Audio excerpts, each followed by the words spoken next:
What's up, everyone, and welcome back to another episode of The Dark Room, where two blind cinephiles illuminate the sided. I'm Lee Pugsley. I'm Alex Howard. And this is a podcast hosted by two legally blind guys for film lovers of all abilities. And today, this is an episode that Alex and I have been very excited about, and we wanted to do it for a while. And due to the recent release of Toy Story 5, it seemed like a fitting time to do this. We wanted to discuss the legacy of the Toy Story franchise and to give you our thoughts on each of the movies and where they fit into our rankings.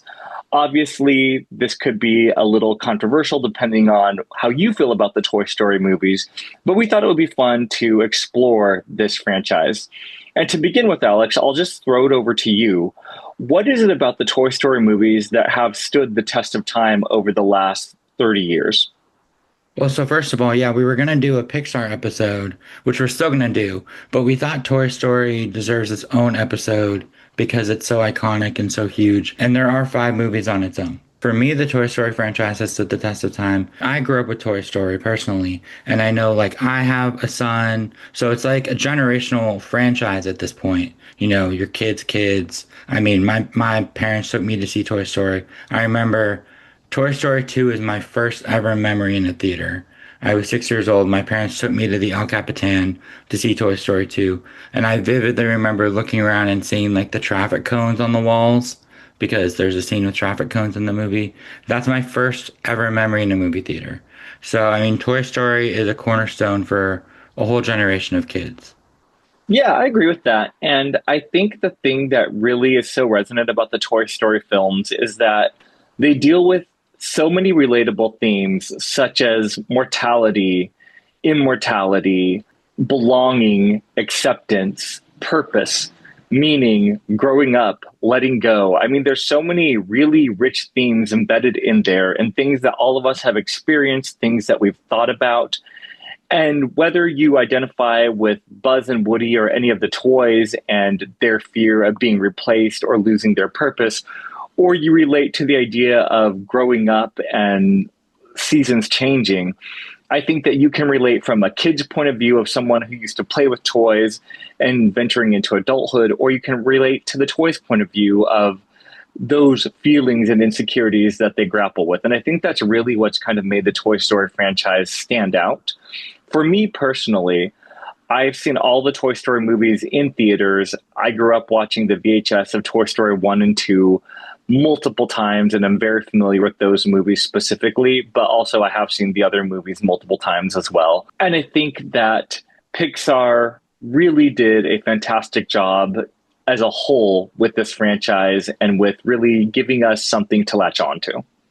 Oh, yeah, definitely. I think especially with the first one, and I mean, the theme continues, but the first one is a lot about Woody's jealousy and all of that. And I think kids can totally relate to being jealous of their friends. And when we grew up, we played with physical toys and all of that. I hope kids now, my son plays with physical toys.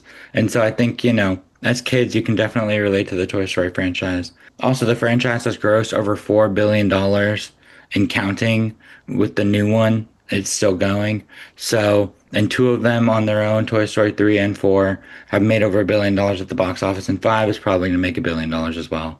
So, I mean, the money is there, people show up for them, and all of the movies, except for Lightyear, which we're not going to talk about Lightyear in depth in here, but all of the mainline Toy Story movies have over 90% on Rotten Tomatoes. Yeah, that's pretty crazy, honestly. I don't know that you can say that for any franchise other than Toy Story, right? That 5 of the movies have over 90%. That's a good question. I don't know for sure, but I think that Toy Story has to have the highest ratings of almost any franchise to date. At least animated franchise, for sure. Definitely. Well, let's go ahead and dive into our thoughts on the Toy Story movies, and we can start in chronological order from order they were released. And I guess it's fair to say that there will be spoilers for these movies because they've been out for a long time. If you haven't seen Toy Story 5 yet, then you can skip past that section. But we will be going into a bit of a deeper dive than we do on other films for this franchise. Beginning with Toy Story 1, which came out in 1995. Alex, how do you feel about this film?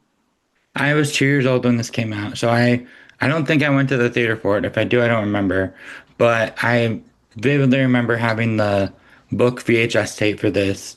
I mean, this was iconic in the industry because it was the first fully computer animated feature film. So it was iconic in that way. But I think it's just such a great story. Obviously, I talked about, Woody being jealous of Buzz. That whole dynamic is very relatable. And it's just so relatable too with the playing with toys, just everything about the Randy Newman score. It's just pretty much a perfect movie. This ranks number two for me in the franchise. I mean, usually the first one is always, the iconic movie. So, I mean, it's so hard to like talk about how great Toy Story is because it's so highly regarded just in the industry as a whole. And it's so groundbreaking in terms of movies with the computer animation and all of that. I have not watched it in 4K. I'd be curious to because I know it's funny. I did a rewatch. I think the last time I did a rewatch was before Toy Story 4 back in 2019. And it's funny because the background of the frames, you can tell it's early Pixar because it's not fully fleshed out 3D animation in the background of some of the shots. But I'm curious to see on the 4K. I don't know if they've cleaned that up or not. I also read that I looked up some fun facts before we recorded this. Billy Crystal was offered the role of Buzz Lightyear and he turned it down. And he says that that's the biggest regret of his career is turning down Buzz Lightyear.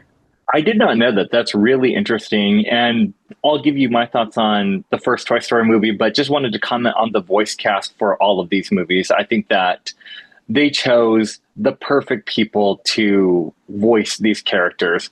And now that these characters have become so iconic and beloved, it's hard to imagine any other celebrity voicing any of them. I totally agree with you.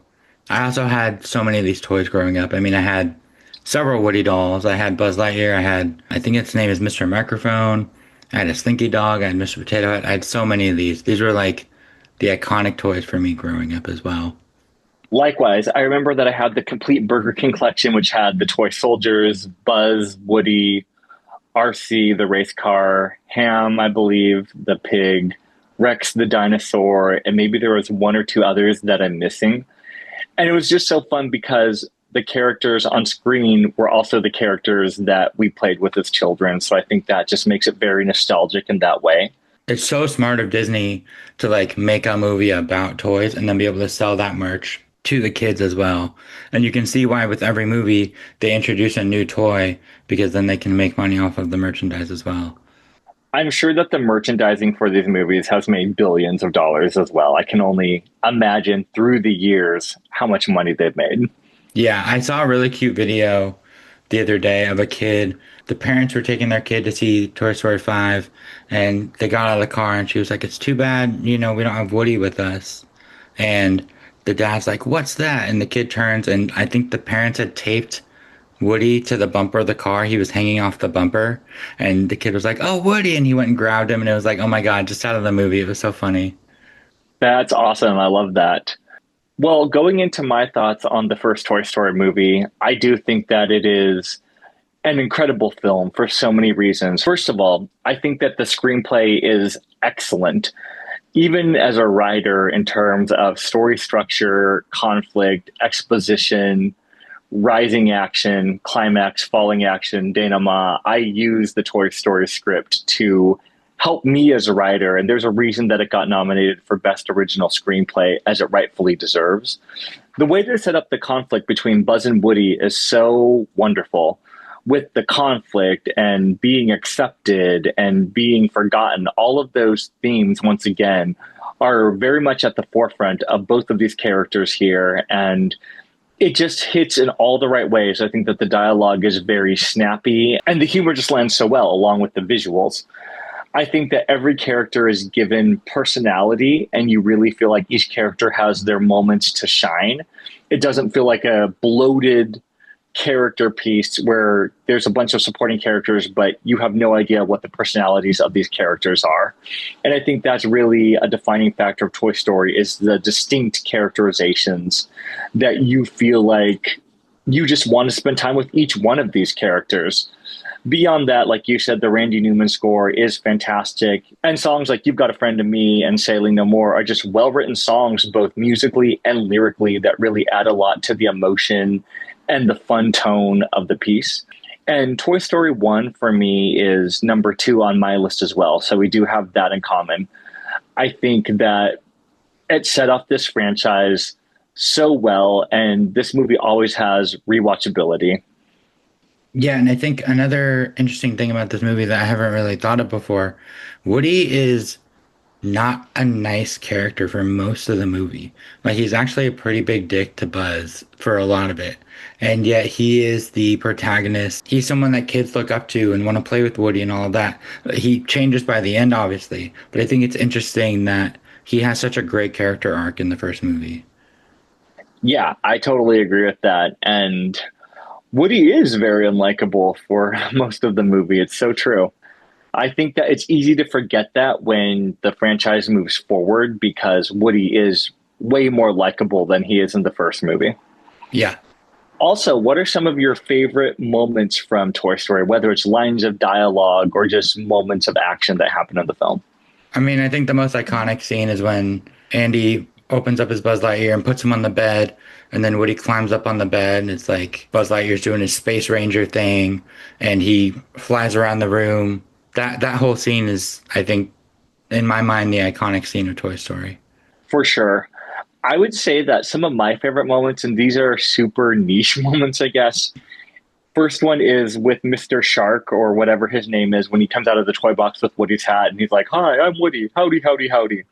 I always love that moment. The second moment I really like is at one point in time, Andy and his mom are getting in the car and he's like, "Can I drive?" And she's like, "When you're old." And he's like, "Yup, yup, yup." I like that for whatever reason. And then the third moment I like is when the toys are looking for Buzz in the bushes and they see Whiskers the cat. I'm like, "Whiskers, will you move?" So I don't know Um, why those are the moments that stick out to me, but those are always like some of the lesser moments in Toy Story that just kind of stick with me. yeah, and I think the other cool thing, I mean, this is something most people know, but that the Pizza Planet van is in most Pixar movies. Like in some way, they find a way to like Easter egg it into all of the Pixar movies. Yeah, that's true. I think that was so smart for them and such a clever device to use. Some of your favorite lines, I could like picture that scene in the movie that you were talking about. The last one, I couldn't picture at all. So that one was pretty niche for sure. In conclusion, though, with Toy Story 1, there's so much to appreciate about this movie, and it really was groundbreaking for its time. And, it set off the whole trajectory for all the other great Pixar movies we have today as well. And I think all animated movies for the future in general, because after Toy Story, almost everything became computer animated. Yeah. Well, let's move on to Toy Story 2, which came out in 1999. And I'll go ahead and begin on this one. I was gonna say you should probably start because I have a feeling it's your number one. You're absolutely correct on that. You know how much I love this movie based on me talking about it all these years. I think that Toy Story 2 is phenomenal. I think that it took everything that we loved about Toy Story 1, the characters, the themes of being forgotten, acceptance, belonging, letting go, purpose, and it just deepened those themes in such a beautiful way. I mean, the character of Jessie really adds so much to the story, and the song "When She Loved Me" is the perfect song for that character. I mean, it just evokes so much emotion. Anytime you hear the beginning chords of that song, it automatically makes you feel emotional. But beyond that, I just think her character arc and what she learns through Toy Story 2 is really cool. And I love the character Bullseye. I love the prospector. Barbie's introduced. And so, what Toy Story 2 did really well is it just added on to what we already loved from the first movie. It didn't take away anything, it only deepened, enhanced, and made everything better. Like the comedy in the movie, I think it just hits so well too. And I think that the comedy in the first movie is really good, but I think that the comedy in the second movie is even elevated by what they did with the screenplay. I completely agree with everything you said. Toy Story 2 is my number three of the franchise. It's almost 1A, 1B, 1C for me. Like Toy Story 2 is, I mean, like I said, it's the first movie I remember vividly seeing in a theater at the El Capitan. I more remember the walls than the actual watching the actual movie of the theater, but I grew up with one and two completely as a kid. I loved Jesse and Bullseye. I think what's really great about two is like having Woody make that decision of, he finds out he's an iconic character. He's like a collectible. He's worth something. And he has to choose between, do I want to be displayed on a shelf and everyone ooh and ah at me, or do I want to be Andy's toy? So he has to make that decision. And I think that really has a great metaphor. It really resonates with adults and kids. And also, a fun fact, I guess they approached Mattel to use Barbie in the first Toy Story, and Mattel said no because they thought it would be a flop. And then once it did well, they were like, all right, you can use them for the second one. So that's why Barbie's in the second movie, not just the first movie, which I thought that introduction was really, really interesting because it was so funny that all the toys think Barbie is like so hot and they're all like gawking over her. So I thought that was really great. I love the adventure of the second one too. How they go, like in the first one, they pretty much, I mean, they go to the Pizza Planet, but then it's pretty much between Sid's house and Andy's house, which is like next door to each other. And so I thought the adventure in this was great. How they went to the toy store and then they went to Al's apartment building and to the airport. I thought the airport scene was really great in the airplane and everything. And then they go back to Andy's house. So the adventure in Toy Story 2 really took a step up. Yeah, it really did. And I think that's another reason that I like it is because of not just because of the location variety, but because it feels like it's on a bigger scale. And once again, on virtually every level. And I like the fact that we get to see Zurg and the Star Wars reference is obviously really great too. Yeah, the Zurg stuff was really cool. I thought if there's any weakness in Toy Story 2, I thought it was the second Buzz was a little strange, how he was like so into Zurg. But I mean, overall, I think both Toy Story 1 and 2 have a 100% on Rotten Tomatoes, and rightfully so, because they are absolutely amazing. Yeah, when deciding between Toy Story 1 and 2, there's a very small margin of difference in the way that I rank them. Like they could almost be interchangeable, but like I said, Toy Story 2 has the slight edge because it just elevated everything from the first one. But they both hold their own very confidently in the Toy Story franchise. And for me, the iconic scene from 2, the scene I always think of when Al drops all the Cheetos Puffs on the ground and Woody has to sneak around all the Cheetos Puffs and Bullseye is licking Al's fingers. I don't know why. That's always the scene I think of. I think the animation in that scene is so good with the leftover cheese on his hand and all of that. What's the iconic scene for you? Is Toy Story 2 the one where they walk under the cones? Yes.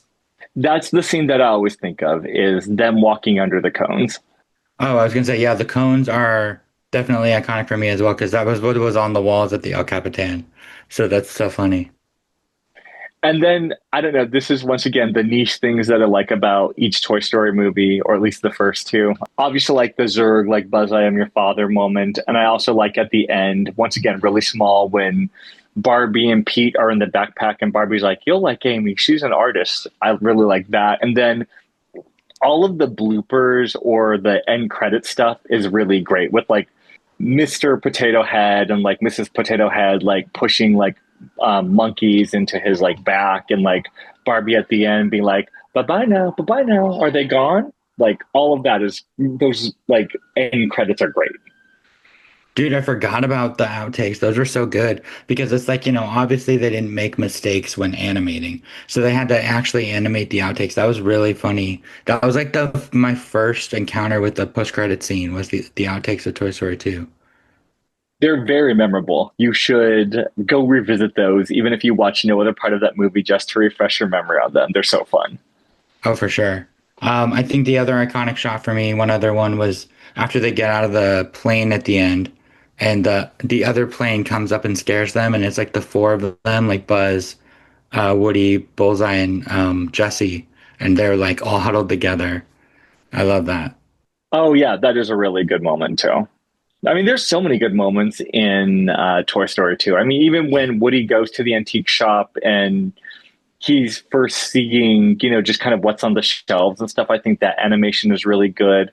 I love the fact that you see Woody's Roundup there, which is really fun to kind of give him a trajectory of who he is as well. Yeah, he's like he finds meaning, but then, obviously he already had meaning as a toy, but he sees he has like a greater world meaning. And so it's a really hard decision for him. Yeah. Well, I'm glad that we're mostly in agreement on the first two movies, and I feel like we're going to start to veer off maybe just a little bit here. But now we are to Toy Story 3, which came out in 2010, and I will let you take this one first.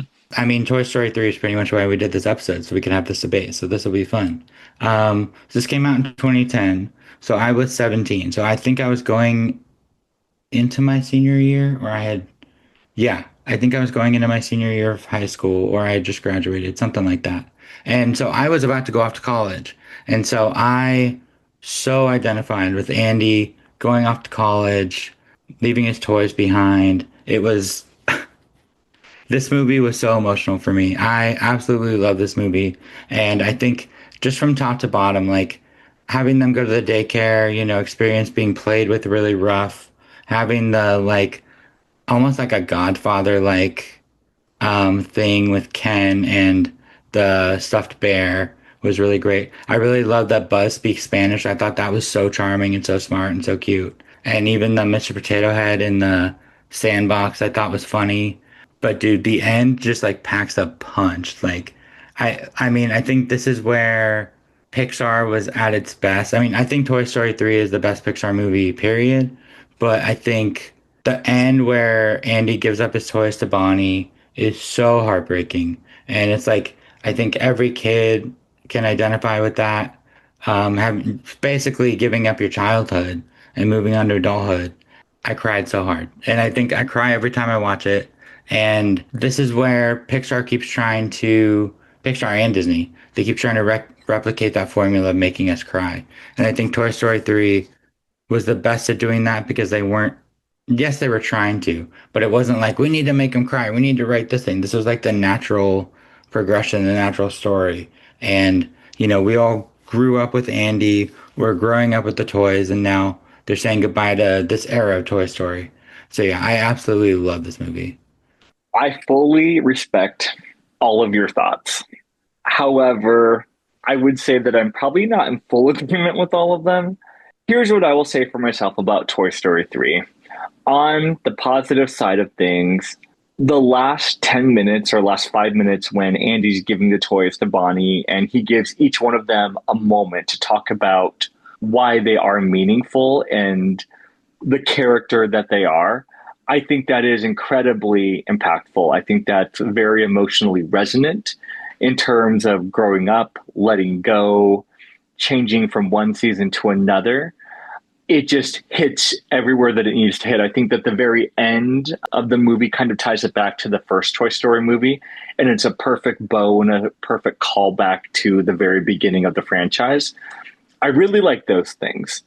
I also like the addition of Ken, and I love the Ken and Barbie banter and their back and forth with each other. I think that so much of that is really fun and clever, and all of the different things with Ken's clothing I thought was really funny. But as a whole, if I'm being totally honest, I do have to say, hot take, that I think Toy Story 3 is highly overrated. I wouldn't have given it a Best Picture nomination, and I was not nearly as hyped about it as everyone else was. My theory is, once again, super hot take, and you can totally feel free to disagree with me, meaning you, Alex, or any of the listeners out there, is the reason that people love Toy Story 3 is because of the last 5 minutes that made them feel very emotional, which to some degree is fair. However, I also think that some of the scenes in the daycare suffer from pacing issues and I get a little bored in the middle of it. Like I just started watching it again the other day and I got like, I don't know, like half hour, 40 minutes into it. I'm like, okay, I'm a little bored now. And I don't know, I guess like the incinerator thing is kind of intense because they all could have died. And I know it's kind of a callback to like The Great Escape, but I don't know. Just it was fine. Like it's not. It by no means is this like a terrible movie. I just think for all the hype that it gets, it didn't really elevate things for me more than the second one. So, like for example, you have number one, number two elevates what number one did. Number three, aside from the ending, it's just kind of like there and it's fine. There's some funny moments. Spanish Buzz to me was a little gimmicky, honestly. Like it just, I don't know, it just wasn't for me. I understand why people think it's funny, but yeah, I don't know. I guess those are just kind of my jumbled thoughts on Toy Story 3. And Lotso is fine. I think I liked him when he was introduced, but yeah, I don't know. Just for whatever reason, this movie just is kind of there and it's fine, but it really doesn't do much for me except for the last 5 minutes. I kind of agree with you about like I can see where the pacing issues come in the middle. Like the daycare stuff is a little bit slower, but God, I think the end is just so like getting older about like, things don't last forever. It's just so poignant and just it says so much about aging. I just feel like, oh my God, it brings so much to it almost makes the franchise more mature, if that makes sense. But I respect your opinion. I don't necessarily agree with it, but I respect it. Yeah, I feel like this is probably one of our biggest disagreements, not necessarily in a contentious way, but in a way that we both feel very strongly about this movie, just on very different ends of the spectrum, which makes debating these things and talking about these things really fun because it's not just cookie cutter, one opinion is the same as the other. Oh, for sure. And I know this is one of your hottest takes, so Yeah. And I know that all you listeners out there are probably going to be like, how dare Lee say something like this about Toy Story 3? And if you have that opinion, once again, I fully respect it. And you are entitled to fully disagree with me and think I'm in the wrong. But I will still stand by my opinion that Toy Story 3 is mediocre with the exception of the last 5 minutes. where does it rank for you then? This is such a tough call. I was debating between does it rank in my third place or my fourth place? And as of this very moment, this could flip flop back and forth. I'm going to have to put it at number four. Wow. Okay. So yeah, this was my number one. Do you have anything else to say on three? I'm curious to know what are some of your favorite moments from Toy Story 3? Aside, I mean, the end is definitely my favorite moment, but yeah, I think Spanish Buzz I thought was so cute, and like you said, the Ken and Barbie stuff I thought was hilarious. But yeah, I think those are the moments for me. Yeah, I would say that two of those moments, the end for sure, and then the Ken and Barbie stuff, those are the standout moments for me. And to keep it real, I was emotional during the end of Toy Story 3. Like, I felt the emotion, and Pixar did succeed in getting me to feel something at the end. So I may come across very heartless on this film, but I'm not completely heartless. I still have a little bit of a heart for the movie. It's just not as strong as most other people. Oh yeah, one of my favorite things is crying in movies. If a movie can make me cry, I'm like, I'll love you forever. And this was definitely an early one for me where I was like, oh man, I'm feeling things. And to your point, too, I do agree that this movie, the ending felt earned. It wasn't a manipulative Pixar thing like they can be known for after this franchise, where they're like, we're going to intentionally make you cry. But they earned the moment at the end of Toy Story 3. And I do think I haven't watched it a lot since four and five came out. But I think the emotional punch was bigger when there wasn't four or five because we thought we were saying goodbye to them too. And I do think it's still emotional because Andy's saying goodbye and all of that. Like the emotions are still there, but it's not as strong because we know that the franchise does go on. So true. And that was my initial thought too when I heard that they were making a Toy Story 4 is it kind of weakens the impact of Toy Story 3. If they would have just ended it after Toy Story 3, I do think that would have been a nearly perfect cycle or trilogy. Hmm. But alas, they did do Toy Story 4, which we can talk about now. This movie came out in 2019. It did win the Best Animated Feature at the Oscars. In my opinion, I would have given the Oscar to Klaus, but once again, that is my opinion. Other people may disagree. So here's what I'll say about Toy Story 4. From an animation point of view, it looked gorgeous. Like, the scenes with the rain or when the toys go to the place where Gabby Gabby is that store and you see like, the toys in the windows. It kind of looks very horror-esque. So I think from an animation point of view, the animation on all of these movies just keeps getting better and better. So I applaud the visual aspects of Toy Story 4. That being said, this film, in my opinion, I don't feel like it really does enough to justify its existence fully. I think there's some fun humor with the new characters, especially like Duke Kaboom, the Keanu Reeves character, and the Keenan Peele characters. They really do add a lot of fun humor to the story. I kind of feel like Forky was a little obnoxious to me, and I don't know. I kind of verge on, okay, he's kind of lovable to, you're just so annoying. Just like go away and stay in the trash can. My other issues with Toy Story 4, though, are I think that the other toys had a lot more involvement in the human world, especially when the humans are driving the van and the toys are basically taking over. I feel like in the other Toy Story movies, there's a certain level of involvement that they're allowed to have within the human world, but I think they just kind of overstepped their boundaries in Toy Story 4, and it didn't feel as consistent as the world that they had built before that. My other issues are that Buzz really does nothing, and he kind of seems a little dumb or incompetent through the whole movie. I mean, we barely see him, but when we do see him, he really serves no purpose. And then Gabby Gabby taking out Woody's voice box, like, I just think that's actually really cruel. And if this was like a live action movie, I don't know, it kind of reminds me of like organ harvesting or something. And then not only does she do that, but she doesn't have remorse for it. And then she also gets found by an owner. And so she gets what she wants, but there's no apology, there's no remorse. I wanted to see some recompense for her. And then last, and this is probably the biggest issue I have with Toy Story 4, is Woody leaving to be with Bo Peep. And I know that some people can make the argument that it's about letting go and moving on. Totally get where those people are coming from. But for me, that just kind of goes against everything that Woody stands for, which is unity. No toy gets left behind. We all stay together. We're a team. And then he's like, oh, I'm just going to go do my own thing now. And that just didn't work for me. It felt like Woody was giving up all of his convictions and basically undoing everything that was done in the first three Toy Story movies. So that's my very brief discourse on Toy Story 4 and why it's at the bottom of my list in the number fifth place.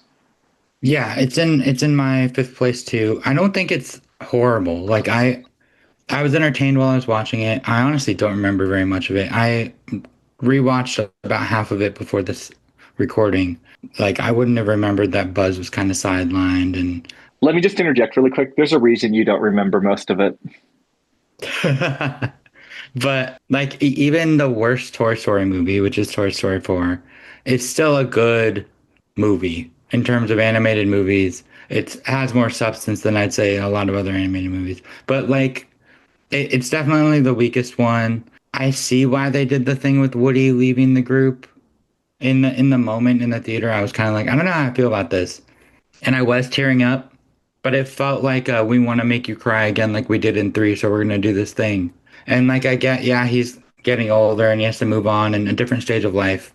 Yeah, it didn't feel like it fit with his character that well. So I was lukewarm on Toy Story 4 as well. It's not one that I revisit a lot. The other thing I do have to say is at the end, Buzz and Woody kind of do a thumbs up, like to infinity and beyond. And I'm like, that seems just like so cheap. Like you're signaling, look, we made another Toy Story movie.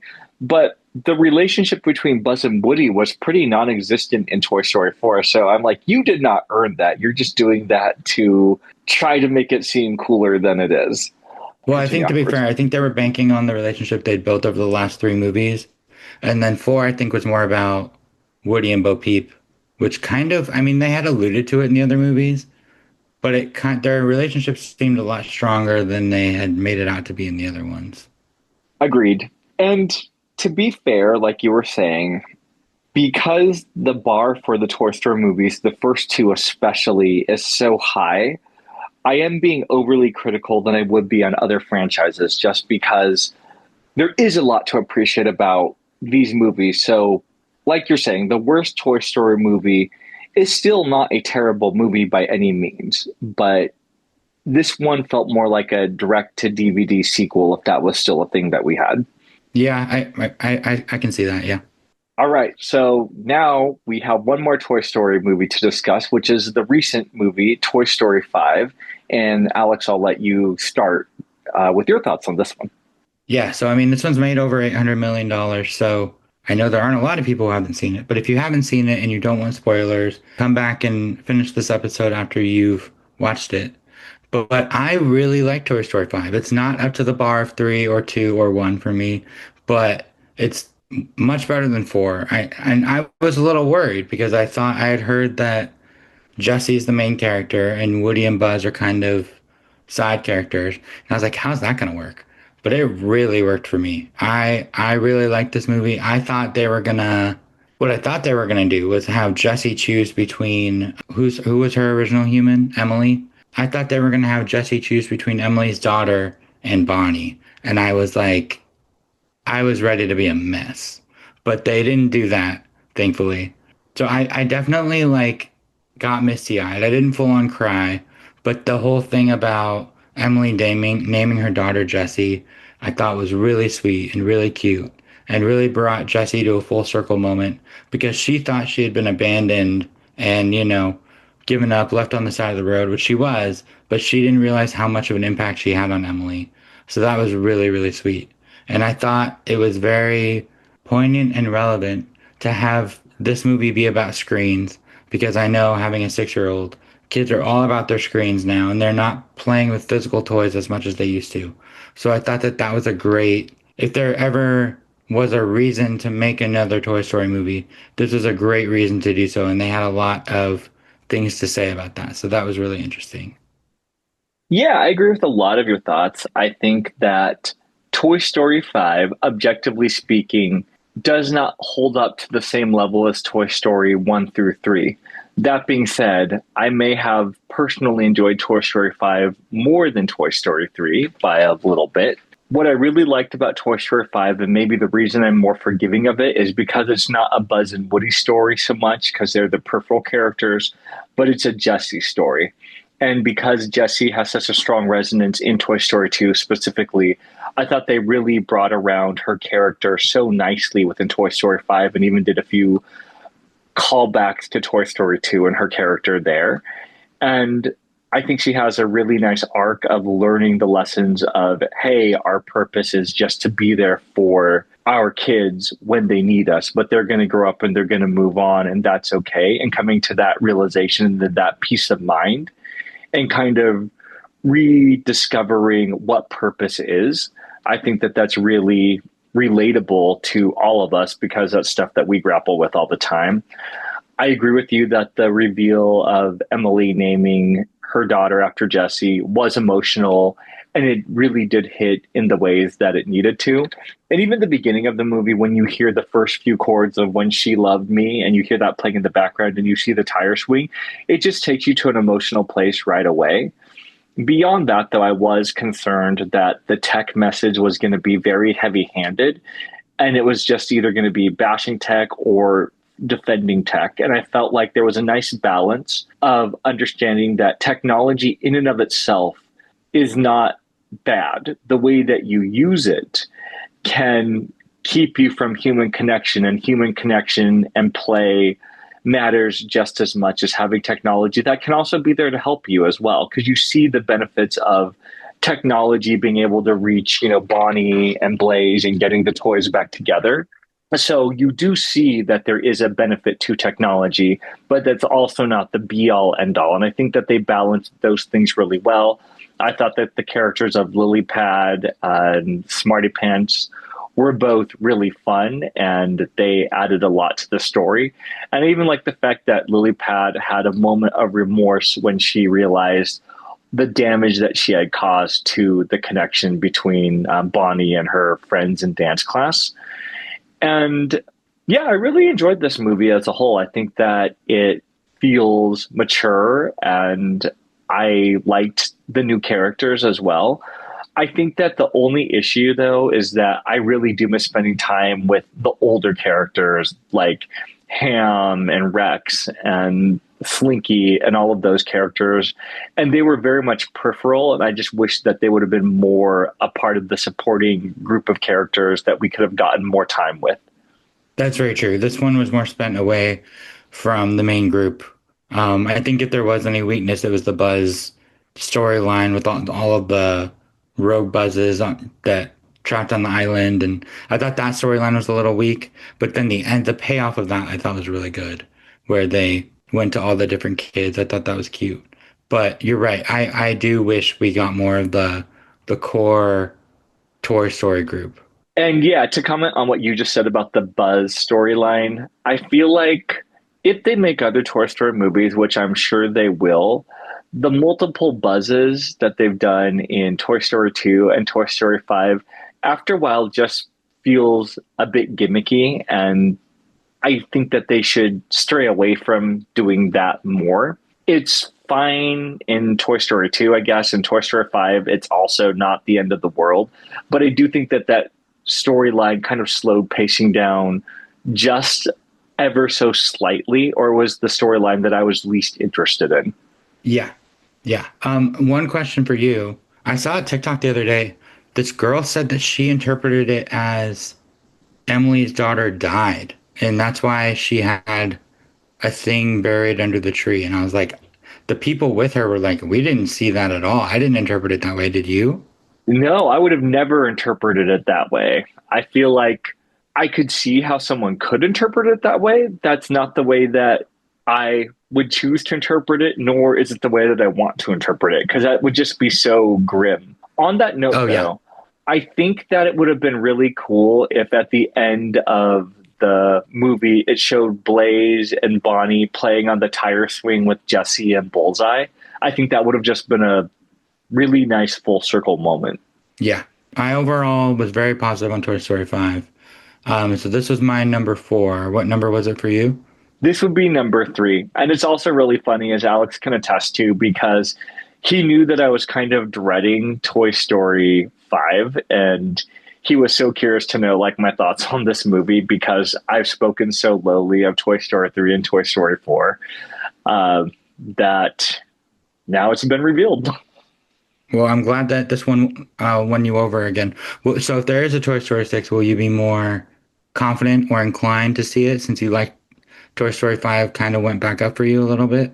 I will be more open to seeing it instead of bashing it before I know what it actually is. So yes, it did Okay. kind of win me back a little bit. I wouldn't say like to the fullest degree, but I definitely am open to more Toy Story movies. Okay. Yeah, I'm sure we'll get one in the 2030s at some point. So what is your to wrap up, what is your ranking if you want to rank all of them? Yeah, so my overall Toy Story ranking would be number one, Toy Story 2, number two, Toy Story, number three, Toy Story 5, number four, Toy Story 3, and number five, Toy Story 4. And what about you? So my number one is Toy Story 3, number 2 is the original Toy Story, number 3 is Toy Story 2, number 4 is Toy Story 5, and number 5 is Toy Story 4. So we have two in common, which is not Yep. bad when we have five movies. Yeah. Well, thank you guys so much for listening. And we'd love to hear from you and know what your Toy Story rankings are. If you have any specific thoughts or favorite moments from any of the Toy Story movies and what resonates with you about this franchise. You can email us at darkroomfilmcast@gmail.com. Once again, that's darkroomfilmcast@gmail.com. And you can also follow us on Instagram at Darkroom Filmcast and subscribe to our YouTube channel at Darkroom Filmcast. Yeah, and like we said, we'd love to hear your ranking of the Toy Story movies. We would love to hear what else you'd like to hear us rank as well. We love doing these ranking videos. If you want to hear our opinion on any of their franchises or any other stuff, if you want to email us some episode suggestions, we would love that. And if you haven't seen all the Toy Story movies, we highly recommend them. They're all streaming on Disney Plus with AD, at least 1 through 4, and number 5 is in theaters now with AD. Yeah, so go ahead and check them out, or even if you haven't watched them in a while, they're always fun to go back and revisit because they do have so much rewatchability as a whole. And we'd like to thank Matt Lauterbach and All Senses Go for making transcripts of this episode possible, and our editor, Jamie Guyon. Thanks for listening, everyone, and we'll see you next time in the dark room. Take care, guys.